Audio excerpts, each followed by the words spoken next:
across America, incredibly talented artisans are making amazing objects the old-fashioned way, by hand. On this episode of Handcrafted America, beautiful colors are the perfect accent to quality craftsmanship. That turquoise just It jumps pops, right doesn't out. A craftsman in the Spokane Valley in Washington has captured the heart of fishing fans nationwide. Every net that I've made has a little piece of me in it, and I'm pretty proud that other people think that that's cool. This Deerfield Beach, Florida maker's stand-up paddleboards are the perfect water vehicle, no matter what time it is. Totally original. A Philadelphia artisan mixes colorful aluminum and local woods to create graphic tables. His work puts the fun in functional. This is a material that lets me speak. Vibrant colors kick these beautiful products up to a whole new level. You gotta try it.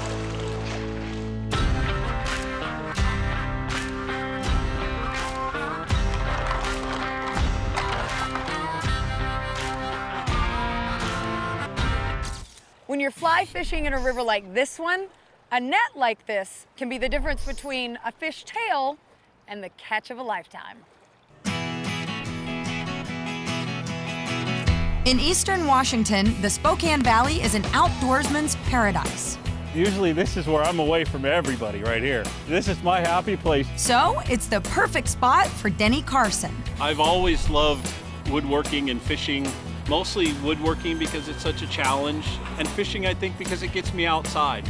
That combination led him to create striking and durable handmade fishing nets. Denny started the Bitterroot Net Company 8 years ago and takes great pleasure in his work. Every net that I've made has a little piece of me in it, and I'm pretty proud that other people think that that's cool. They have nets that you can buy. Yeah. Why Cheap little make your own? plastic Cheap little looking- plastic. There's really nobody else out there doing that, taking something that's fairly utilitarian and making a piece of functional art. This feels good in my hand, you know? And people have got to tell you that about your nets. Yeah. What else Yeah, do they they say do. about your nets? I think they enjoy having something that also looks good when they take pictures of their fish. We do catch and release. So really the only proof, if you will, that you caught the fish is that you take a picture of it. We're making a stream net today, Denny's signature net. Denny first creates the net's handle, but this is no ordinary handle. I love burl and just kind of how the chatoyance shines. I've just always been attracted to that. The what? It's called chatoyance, where it kind of shimmers as you move it Yeah, back it's and almost forth. like velvety Isn't kind that of. amazing? This is a piece of buckeye burl. Buckeye burl is extremely porous. It grows underground, so we have to stabilize it. Denny traces the handle and saws the wood to size. Then he stabilizes it with a process that looks a bit like a high school experiment. We're gonna submerge the handle in an acrylic fluid. We're gonna weight it down so it stays down completely submerged. A vacuum chamber pulls all the air out of the porous wood for 45 minutes. All that foaming in there is all the air that's in that handle. We're gonna go ahead and release the pressure now and let that wood soak that fluid in. Denny wraps the handle in foil and heats it in an oven for 25 minutes at 200 degrees. You can see the acrylic is kind of permeated through and Right. hardened all over the whole thing. It's more dense now. Yeah. It won't expand and contract with moisture anymore. Okay, And much it's much harder. stronger. Yeah. Using a bandsaw, Denny cuts 5 strips of contrasting, bendable wood for the bow of the net. This particular net we're going to do has curly maple on the outside, curly maple on the inside, and then the 3 strips in the middle are African sapele, and this is Bolivian red heart. What is that little device? So this is the roller that we're just going to use this to apply the glue and just kind of walk it down the strip. We glue both sides of the strips and stack them. So a little wood sandwich will turn into this. The handle and bow strips are trimmed and sanded to fit into the handmade press.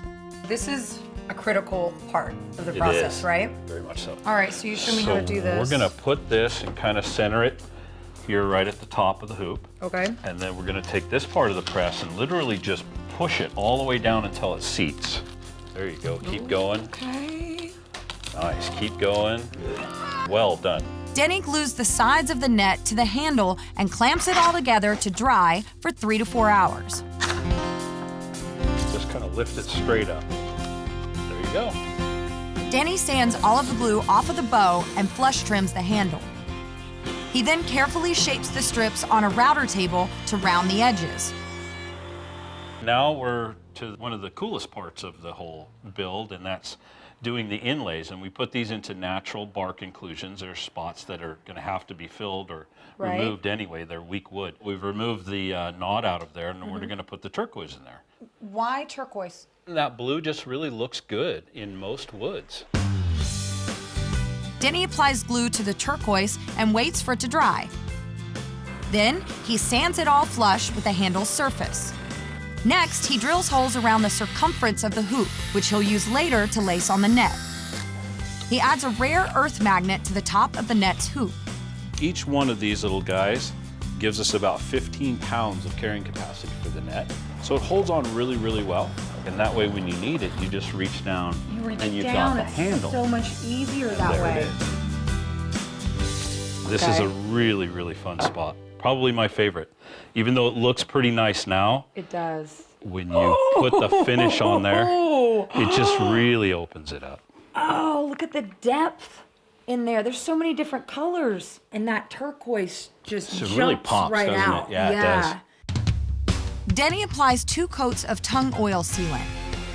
Each application takes a day and a half to dry. We're going to put a water-based polyurethane over the top of this. We do 5 coats with sanding in between of the polyurethane. Wow, you don't play around. No, we don't mess around. Denny's Bitterroot nets start at $170 and take about a week to make. Finally, Denny laces a silicone rubber net bag onto the frame using nylon string. Kind of stretchy. It is. It's made to be real pliable and real soft against the fish's skin. Yeah. So if we're going to catch and release, the last thing we want to do is, leave them in any worse shape than they were when we caught them. Right. After a long day of making fishing nets, time for this girl to get gone. Gone fishing, that is. This stand-up paddleboard maker has to keep his end goal in mind in every step of his process. When you're shaping a board, everything's supposed to flow like water. Poetic and beautiful.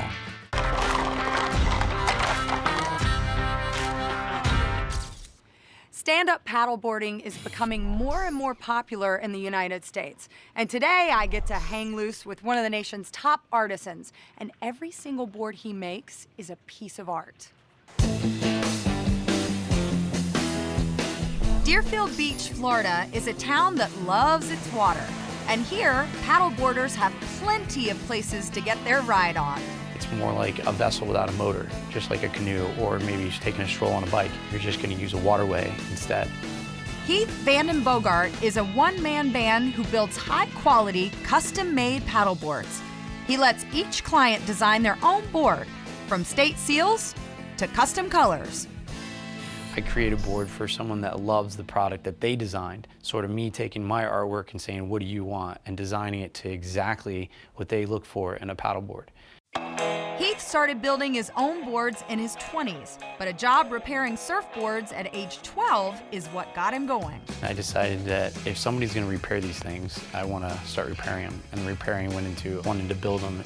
What makes Bogart boards better than others? And they're literally made like by his hand. So we make sure there's no imperfections, they're lightweight, user-friendly, but they're very strong, durable, and they last a long time. You gotta try it.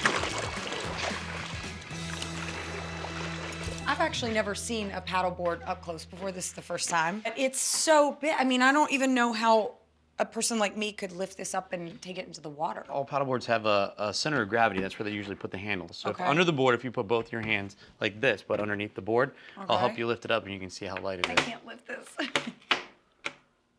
I'm lifting it all the Yeah, way? yep. If I'm you just- lifting it. I'm lifting this whole board. It's and very, it's very light. Most of our 10-footers weigh about 17 pounds when they're completely finished. Each board starts out the same way, as a giant block of foam that is cut to size by a hot wire. From there, a sculpting machine gives it its signature shape. Now, from here on out, It's all by hand? All by hand. And the room we're in, we call this a shaping room. And with the lights that are on both sides of this room, it allows us to see the texture of the board. So I'm going to turn off our headlight so that we can actually see these lines perfectly. Okay. Oh, yeah. So now you can see the lines on the board. All the shadows, yeah. And it tells us our highs and lows on the board. And we're going to go ahead and shape all those lines out. And I'm not pushing, right? Not too hard, no. There you go. And the 220 will smooth it right out to almost nothing. Oh, wow. Everything Heath does on this board is done twice. Once for the bottom and once for the top. All right, she looks good. Now time to spackle. Heath thins out traditional wall spackle to almost a milkshake consistency. The spackle seals all of the imperfections and holes. And make no mistakes, there is an art form to this process. When you're shaping a board, everything's supposed to flow like water. So when you're doing paddleboard and surfboard, everything starts from the center of the board to the nose of the board at all times. Once the spackle dries, it's sanded until smooth.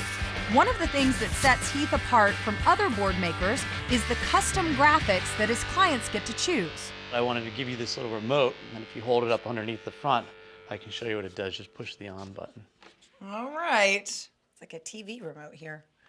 Lights! You put lights on this? Yeah, we tried to install the lights on the board for some of those moonlight paddles. We're looking at the underside of the board, and at nighttime, when you're out on the water, I bet this is gorgeous. Totally original. I thought these surfing paddleboarding types were supposed to be all relaxed. We have 20 minutes, people! All right, now we have to speed up a little bit.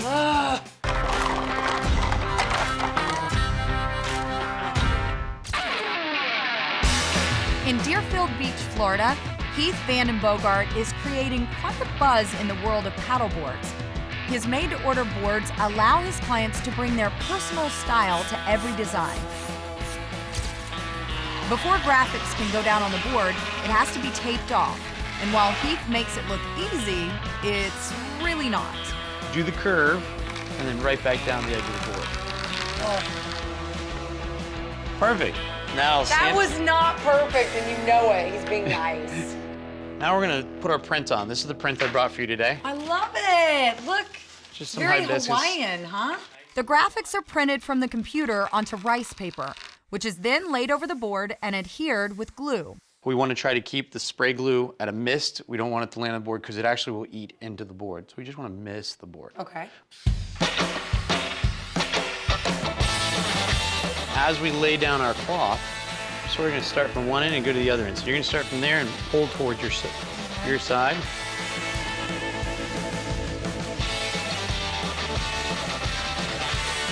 Push down the middle first and then work your yay. Perfect. Razor blades cut off the excess rice paper. There it is. And then there's a little bit up here. Look how pretty. Next, fiberglass cloth is laid on top of the paper. This is what makes our board super, super light. We use a 6 and a 4 ounce. So this is a fabric that you put on foam. Right. Huh? Combination of our fiberglass with our resin makes it super strong. Some boards need additional strength. Heath uses even tougher fabric to cover those boards. We have this kind of fabric and this one. They're two different weaves. It's the only reason why they look different. They're the exact same thing. It's just one has more polypropylene, which is a plastic or PVC woven into the carbon, and it makes it super strong. Heath, where do you get all of your materials? I can't tell you that. I'm very sorry. No, You're gonna tell me? No, I'm getting no secrets here. I'm getting no secrets. All right. Made in America, that's all we can say. Made in America. That's awesome. That's what we like to hear. The Hawaiian board needs only the clear fiberglass, which is rolled over the set graphic. Then a resin that is mixed equally with a hardener is poured over the cloth. Whoa.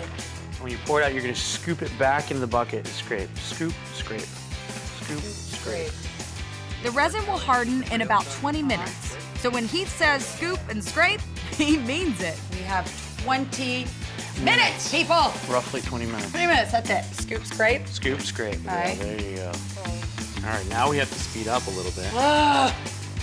This is nerve-wracking. 19 minutes later, our resin is perfectly applied. But now we have to repeat the whole process for the top of the board. Back on the underside, Heath routs out holes for the prefabricated boxes that will hold the fins. He puts resin inside each one so the boxes will adhere when they're set inside. A thickening paste is set on top, and the hardener locks it all down. When it's dry, Heath sands the boxes open and the fins go in. Last step, adding styrofoam deck pads to keep riders from slipping. The price tag for all this? About $1,300. I love doing it. Just being on the water, there's just so much more out there and so many more places you can go to on a paddleboard than you can go with most other things. This is fun. I think I'm better at riding these things than making them. Living the dream, people. Living the dream. His tables may look bright, fun, and whimsical. His process, on the other hand, When I start to feed in, what it wants to do is push back.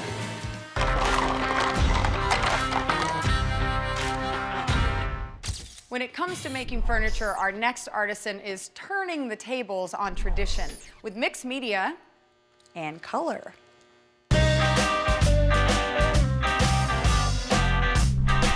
in Philadelphia, Pennsylvania, artisan Peter Handler's studio is full of his whimsical designs that feature an unlikely material.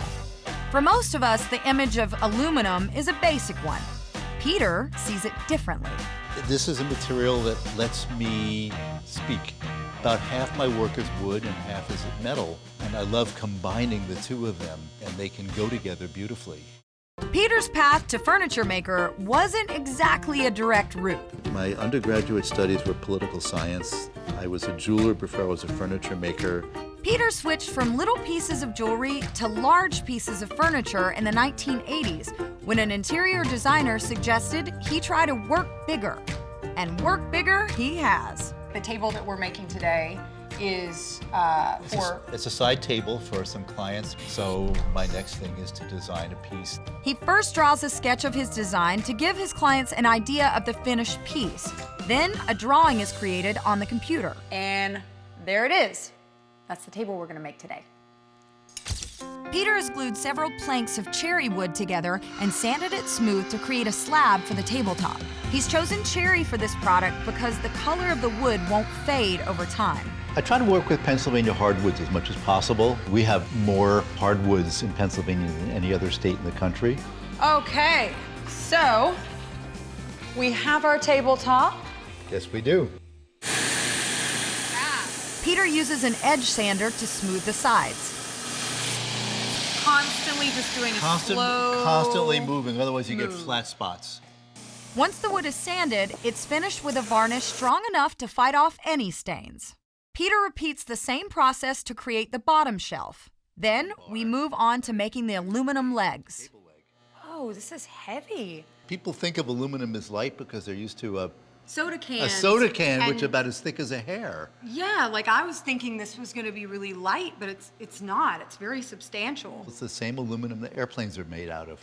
On a vertical milling machine, Peter's assistant, Caleb, cuts the slots on the legs that will hold the lower shelf in place. The legs are colored blue with a layout dye, which blocks glare and allows Caleb to easily see the cut lines. The critical thing when making a table with 3 legs is that they have to be the same, so that the distance from the bottom to the slot is the same.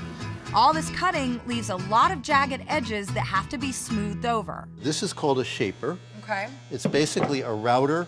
It also happens to be the most dangerous machine in Peter's studio, so he has to protect himself from flying bits of metal. This is turning at like 24,000 RPMs. Metal offers resistance. When I start to feed in, what it wants to do is push back. While it may be dangerous, this part of the process gives Peter the ability to manipulate the metal the way he wants. You really like manhandle this. And it totally changes the feel of the piece, doesn't it? Totally changes it. And you can only do that working by hand. At an off-site location, Peter has his aluminum pieces colored through the process of anodizing. In an hour, we're gonna have 3 blue legs so we can put together this table. If Peter tried to add color to the legs as they are, it would just drip right off. Anodizing inspires a chemical reaction that allows metal to absorb the color. First, the leg is cleaned. Then it goes into an electrically charged sulfuric acid, which results in a porous coating that will hold the color. After 35 minutes, it's washed again to remove the acid. At last, the color is added. Finally, it's all sealed in a last chemical bath. With the color set, the table is quickly assembled using the pre-cut slots and screws for the top. Then, Peter adds a finishing touch. I'm gonna stamp my initials on this. Peter pounds in his initials and the date with a letter stamp so everyone will know that this $3,500 piece of art is his alone.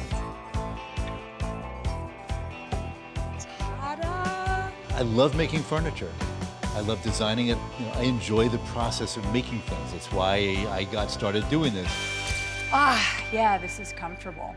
In fact, everything that Peter makes is whimsical, colorful, and functional. And isn't that the best kind of art? Choosing a color for these products isn't like choosing a crayon. These artisans are working with science and nature.